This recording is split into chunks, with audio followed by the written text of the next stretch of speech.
राहुल जी जो लगातार बिहार और देश की चिंता कर रहे हैं, गरीबों की चिंता हो रही है,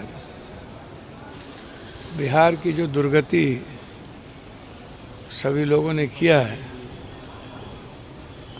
तो एकमात्र विकल्प है कांग्रेस।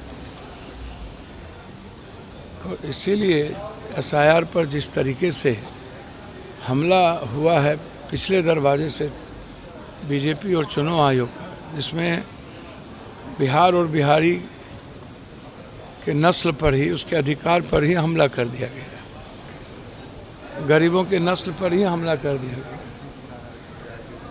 तो इसीलिए राहुल जी लगातार 10 तारीख से पूरे गठबंधन भी जगह जगह साथ रहेंगे। कटिहार तक का दौरा है